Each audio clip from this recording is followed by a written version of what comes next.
દર્શક મિત્રો, હું છું એન્કર અર્પિતા પટેલ। દેશભરના તાજા અને સચોટ સમાચાર આપણી ભાષામાં જોવા માટે A1 અભિપ્રાય ન્યૂઝમાં આપનું હાર્દિક સ્વાગત છે। હવે જોઈએ મુખ્ય સમાચાર। જાફરાબાદ બન્યું ગુજરાતનું સોનેરી બંદર, બુમલા મચ્છીનો કરોડોનો કારોબાર। અમરેલી જિલ્લાના દરિયાકાંઠે આવેલું જાફરાબાદ શહેર હવે માત્ર માછીમારોનું ગામ નથી, પરંતુ કરોડોની કમાણી કરતું કેન્દ્ર બની ગયું છે। અહીંથી દર વર્ષે આશરે 450 કરોડ રૂપિયાનો માછલીનો વ્યવહાર થાય છે। ખાસ કરીને બુમલા માછલી, બોમ્બે ડક માટે જાફરાબાદનું નામ હવે આંતરરાષ્ટ્રીય દરિયાઈ નકશામાં ચમકતું થયું છે। અમરેલી જિલ્લાના દરિયાકાંઠે આવેલું જાફરાબાદ શહેર માત્ર પ્રાકૃતિક સુંદરતા માટે જ નહીં, પરંતુ તેની દરિયાઈ સંપત્તિ માટે પણ વિશ્વભરમાં જાણીતું છે। ખાસ કરીને અહીંથી મળતી બુમલા માછલી, Bombay duck, locally known as બમલા માછી માટે જાફરાબાદનું નામ સમગ્ર દેશ અને વિદેશમાં ગુંજે છે। દર વર્ષે અહીંથી આશરે 450 કરોડ રૂપિયા સુધીનો માછલી વ્યવહાર થતો હોવાનું માછીમારો જણાવે છે, જે આ વિસ્તારની આર્થિક રીઢ તરીકે ગણાય છે। જાફરાબાદના અનુભવી સાગર ખેડૂત જણાવે છે કે તેઓ છેલ્લા 30 વર્ષથી દરિયાઈ ખેતી સાથે સંકળાયેલા છે। મેં 10 ધોરણ સુધી અભ્યાસ કર્યો છે, મારી પાસે 2 બોટ છે અને મારો એકમાત્ર રોજગાર માછીમારીનો છે।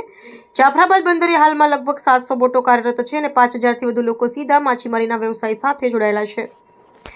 જાફરાબાદ દરિયા કિનારે ખાસ કરીને બુમલા માછલીનું પ્રમાણ વધારે જોવા મળે છે। આ માછલી જાફરાબાદ બંદરથી આશરે 50 નોટિકલ માઇલ દૂરના ઊંડા દરિયામાં પકડી શકાય છે। માછીમારો 10 દિવસ સુધી દરિયામાં રહે છે અને પછી માછલીને કિનારે લાવે છે। બાદમાં માછલીને ખાસ પદ્ધતિથી સૂકવવામાં આવે છે, કારણ કે બુમલા માછલીનું સૌથી મોટું બજાર સૂકવેલી સ્વરૂપમાં જ છે। એકવાર સુકાઈ જાય પછી તેને બંધ બનાવીને પેક કરવામાં આવે છે અને બિહાર, ઓરિસ્સા, કલકત્તા, શ્રીલંકા, બાંગ્લાદેશ અને મુંબઈના બંદરો મારફતે વિદેશોમાં નિકાસ કરવામાં આવે છે।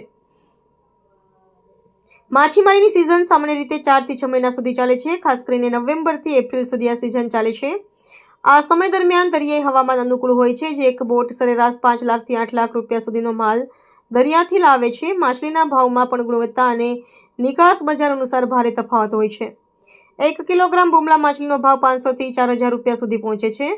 બુમલા માછલીના નિકાસથી માત્ર જાફરાબાદ નહીં, પરંતુ સમગ્ર સૌરાષ્ટ્ર અને ગુજરાતના દરિયાકાંઠાના વિસ્તારોને પણ આર્થિક લાભ થાય છે। આ રીતે જાફરાબાદ માત્ર માછીમારોનું બંદર નથી, પરંતુ એક જીવંત ઉદાહરણ છે કે કેવી રીતે દરિયાઈ સંપત્તિ અને સ્થાનિક મહેનત દ્વારા એક નાનકડું શહેર વિશ્વના દરિયાઈ નકશામાં પોતાનું સ્થાન મેળવી શકે છે। નમસ્કાર મિત્રો, હાલ આપ જાફરાબાદમાં બેઠા છો। જાફરાબાદની એક ખૂબ સુંદર એવી વાત છે। જાફરાબાદ દરિયાઈ કિનારે, સમુદ્રી કિનારાની વચ્ચે વસેલું આ ગામ છે। આ ગામની ખાસિયત એવી છે કે જાફરાબાદના બુમલા, જો કે એને બોમ્બે ડક્સ કહેવાય, આ બુમલા લગભગ દેશના ઘણા બધા રાજ્યોમાં જાય છે, વિદેશોમાં પણ જાય છે। આ બુમલાનું ફિશિંગ જાફરાબાદના કોસ્ટ ઉપર વધારે થાય છે। આને સુકાવીને પણ લોકો ખાય છે, ફ્રેશ પણ ખાય છે। આના કારણે ગુજરાત સરકારને, કેન્દ્ર સરકારને કરોડો રૂપિયાની આવક થાય છે।